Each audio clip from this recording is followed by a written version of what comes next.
नमस्कार। ये कहानी है उस छोटे से बच्चे की जो अभी केवल मात्र 8 साल का है। अपने पिता के साथ उंगली पकड़कर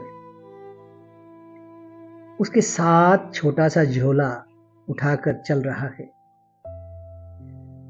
पूरा दिन काम करता पिता के साथ, शाम को वापस लौटता पिता के साथ और सो जाता। उसी की उम्र के बच्चे उसी मोहल्ले में, कोई स्कूल जा रहा है, कोई खेल रहा है, कोई गुनगुना रहा है। बच्चे का ये रूटीन 11 साल तक चलता रहा। जो 11 साल का हुआ, अचानक नजर पड़ती है मोहल्ले में ही रहने वाली एक माताजी, जिसे सब दादी माँ कहते थे। वो एक स्कूल में सरकारी टीचर थी। एक रोज उन्होंने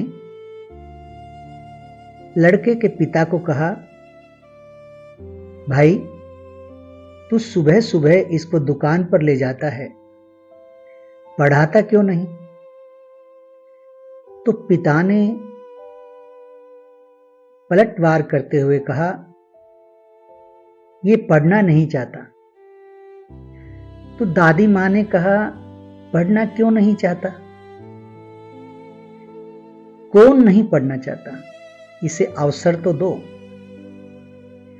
और अगले दिन जो ही दादी मां उस बच्चे को स्कूल ले जाने लगी, तो बच्चा कहता है, दादी मुझे तो कुछ पढ़ना ही नहीं आता, ना ही लिखना आता, तो मुझे स्कूल में क्यों लेके जा रहे हो?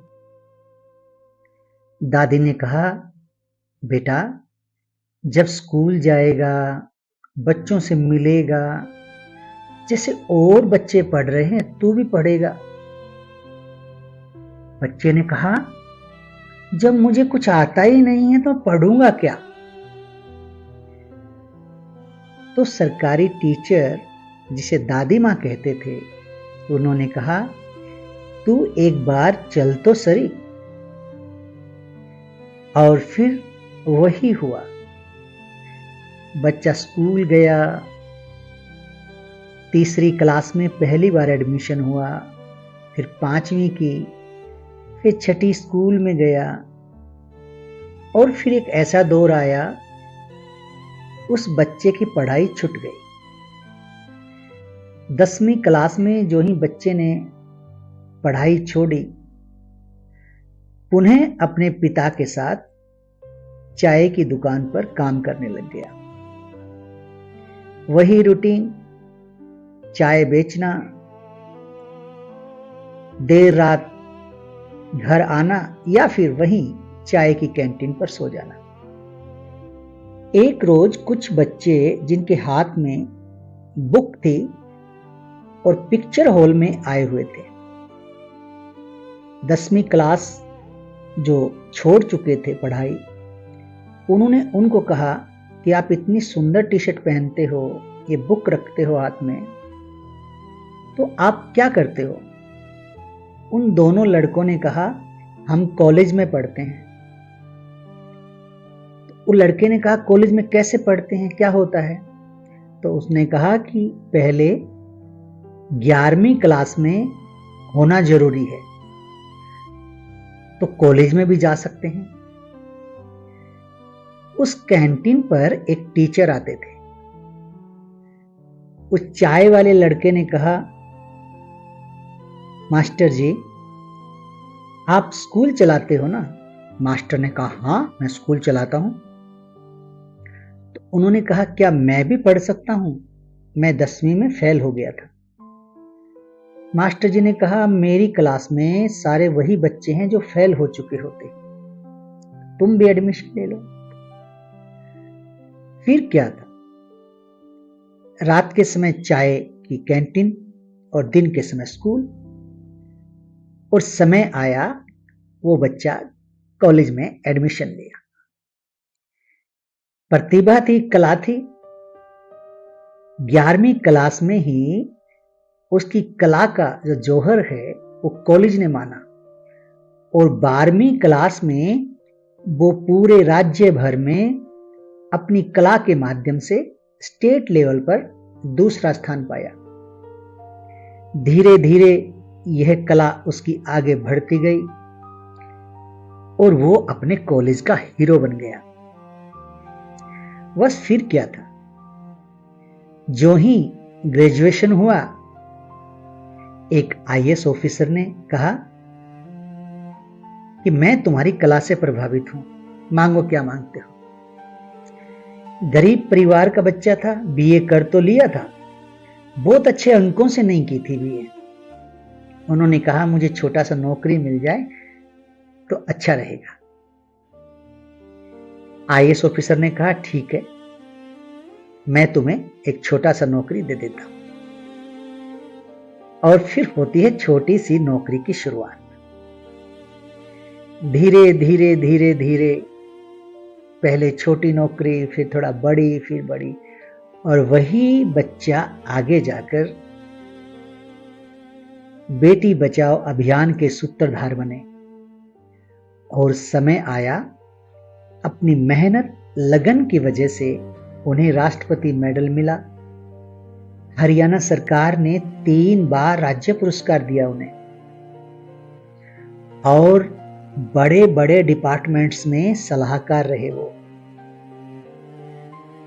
और फिर एक ऐसा समय भी आया कि उन्हें देश के प्रधानमंत्री जी के कार्यक्रम में जाने का अवसर भी मिला। आप जानते हैं, ये कहानी लिखी नहीं गई है, ये कहानी मेरी अपनी है जो मैंने आपको सुनाई है। आज सैकड़ों बच्चे ऐसे हैं जिनकी उंगली अगर आप पकड़ लेते हैं तो वो मेरी तरह कुछ बन सकते हैं, संवर सकते हैं, और अपने परिवार का पालन पोषण तो कर ही सकते हैं, उन्हें आगे भी बढ़ा सकते हैं। मैं ज्यादा तो कुछ नहीं कहूंगा। एक बच्चे को अगर एक व्यक्ति जिम्मेदारी लेकर केवल जागरूक कर दे, जागरूक करना ही बहुत बड़ी बात है, उस बच्चे का जीवन संवर जाएगा।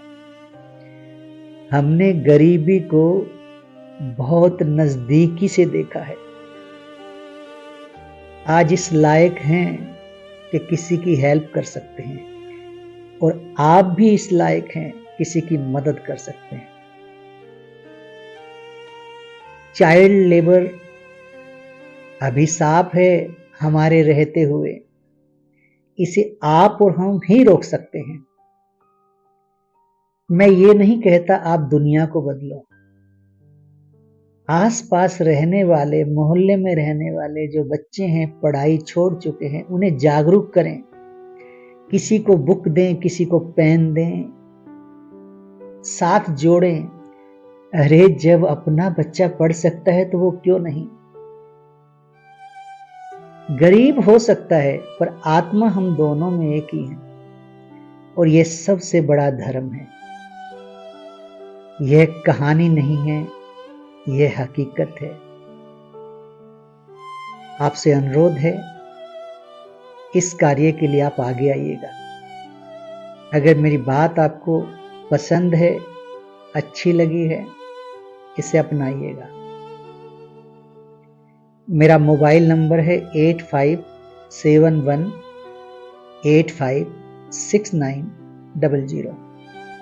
श्याम सुंदर मेरा नाम है। मैं कुरुक्षेत्र में रहता हूँ। धन्यवाद।